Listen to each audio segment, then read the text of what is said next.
ఈ రోజుల్లో ప్రతిదానికి ఆధార్ కార్డ్ వివరాలు ఇవ్వాల్సిన పని లేదు.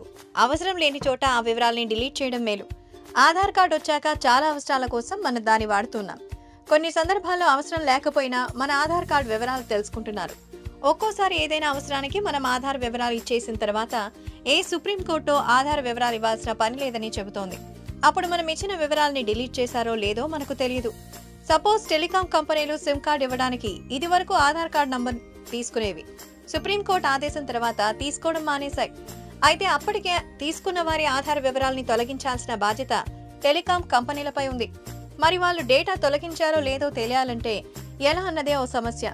ఇలా ఎంతమంది మన డేటాను తొలగించకుండా ఉంచారు తెలుసుకుంటే వెంటనే తొలగించమని అడగడానికి వీలవుతుంది.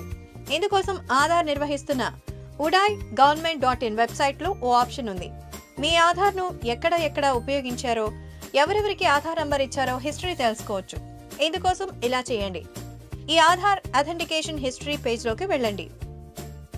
మీ ఆధార్ కార్డ్ నంబర్ ఎంటర్ చేయండి. రెండో బాక్స్ లో పక్కనున్న నెంబర్ కోడ్ ను ఎంటర్ చేయండి. జనరేట్ ఓటీపీ పై క్లిక్ చేయండి.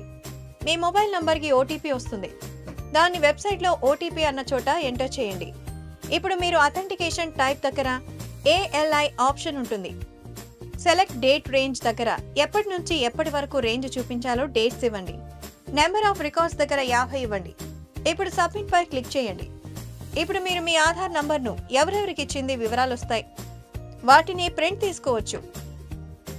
ఆనకు అవసరం లేని దగ్గర నుంచి ఆధార్ కార్డ్ వివరాల్ని డిలీట్ చేయించవచ్చు. అలాగే ఎవరికైనా ఆధార్ వివరాలు ఇవ్వాల్సి ఉంటే వెంటనే ఇచ్చేయొచ్చు. మా వీడియోస్ మీకు నచ్చినట్లయితే లైక్, షేర్, సబ్స్క్రైబ్ చేయండి.